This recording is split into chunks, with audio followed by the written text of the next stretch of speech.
Alright, what's up? We're back with another video, and this video is in response to the video I made saying that I wasn't worried about the Sixers starting 0-3, and since then they've gone 4-1. So the one loss that they had out of the last 5 games was to the Rockets, and it was at home. It was to the Rockets, and Eric Gordon hit a buzzer beater at the last second to beat us. So we should be on a 5-game win streak right now, if not for that. But we went and played Houston, the number one ranked power ranked team in the league. We beat them on their home court by a lot more than one. So the game that we lost to Houston, big reasons for that is we only shot 10 free throws the whole entire game. It's really hard to win a game if you shoot 10 free throws or less, obviously. Shooting 33% from 3, so obviously, the Rockets are an excellent three-point shooting team. They might be the best in the league, with the exception of the Warriors, of course. But that's why we lost to them that time. But the time we beat Houston, here's why we beat them. Same stats. Free throws in the one we lost, we only shot 10 free throws. In the one that we won, we shot 24 free throws. And we shot 55% from the field goal. And so the record's 4-4 now. And the stat that really blew me away that I just found out is that the 76ers are second in the whole NBA in assists right now per game. I never would have thought that. So I hope they keep it up doing that, because that is clearly why we're on this win streak right now. So I just want to note that we're doing this all without our first draft pick that we drafted this year, Markelle Fultz. I'm not saying we'd be doing better if he was in right now, because as we know now, he's dealing with this shoulder injury, and I don't know how long it's going to be until he comes back. But when he does come back, I don't know what his role is going to be. I don't know if he's going to come off the bench, because they started out the season with him starting, and then they actually, that might be wrong. They have him coming off the bench though, and playing less and less minutes, and they finally decided to take him out. I think they just shouldn't have played him at all if he's actually hurt, because it wasn't worth it. He only scored a couple points a game. He only played a few games. But what they need to do is bring him back at the right time, and they need to not worry about what everyone would say if they had yet another player, first round draft pick, not play their rookie year. I know it's happened a ton, and the whole trust the process thing is over at this point, because the process has worked and we have these great players now.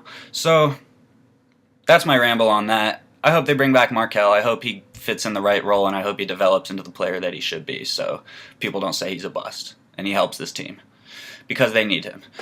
Alright, next thing. The Sixers need to trade or get rid of Jahlil Okafor whenever they can, as soon as they can. He played 1 game this year. He had 10 points and 9 rebounds, and he doesn't contribute to this team. He doesn't want to be there. He made that clear the other day, that he wants more of a role. Obviously, I agree with him that he wants and thinks he should get more of a role, but I disagree with him because he doesn't deserve more of a role on this team with the people we have right now. So you got Embiid at the center.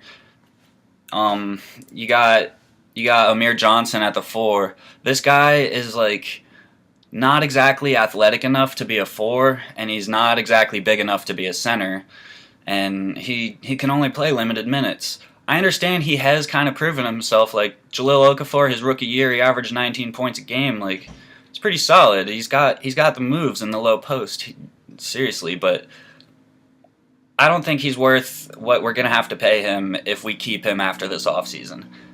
Definitely get rid of him. I'm glad he declined his player option. Let him go somewhere else, and we can get someone in better shape than him who contributes more to the team. So another thing I want to mention is Dario Saric. I am a huge fan of Dario Saric, especially last year, his rookie year. I thought he was snubbed for Rookie of the Year. I don't think Malcolm Brogdon deserved it over him. Others disagree with me, but when Embiid went out, this guy Dario Saric was their most consistent player. He played 81 games last year. He only missed a game.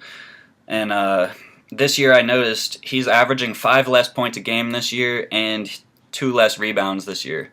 So he needs to do a better job of finding his role also in this lineup, in this rotation, but that's the coaching as well. He needs to be put in the right places, and he needs to play the right amount of minutes with the right players. So that brings me to tonight's matchup. We're taking on the Indiana Pacers in Philadelphia, so it's a home game for us. If we win tonight, then we're on a 4-game win streak, and we have a winning record because we're 4-4 right now. We'll be 5-4 if we win tonight, but I'm just a little worried about this Pacers matchup because the last game that the Pacers played, they beat the Cavs bad down the stretch on their own floor, and LeBron played excellent. So the Pacers, let's remember, they don't have Paul George anymore. They're by far their best player of the last decade or two, since they had Reggie Miller. Yeah, they beat the Cavs by 17 on their own floor.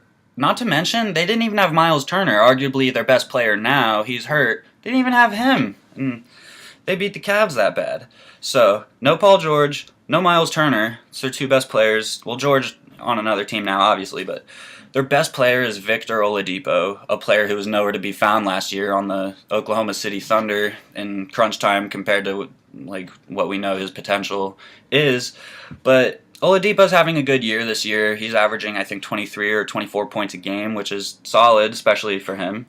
But the thing with the Pacers is, and it was a thing with the Celtics last year, they don't have any superstars or even all-stars, but they have a lot of solid players, and that is why they're able to go into the playoffs. I mean, of course, they're in the East, and the East, all the teams are bums in the East compared to the West, but the Pacers have a bunch of pretty solid players. You got Victor Oladipo. He's their best player right now with Turner out, as I said. You got Thaddeus Young. You got Sabonis, Collison, Corey Joseph, Bogdanovich, and not to mention, last but definitely not least, Lance blowing in other dudes' ears, Stevenson.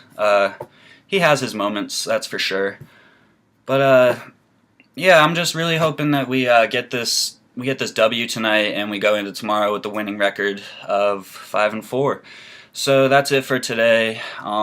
Good luck to the Sixers, and I hope Ben Simmons keeps up his play because this dude's winning Rookie of the Year if he keeps it up. There's no question about it. He is averaging 18 points a game, 9.5 rebounds, and 8 assists on 53% shooting. Those stats are better than LeBron James rookie stats. I'm going to leave you guys with that. Everyone, have a nice day.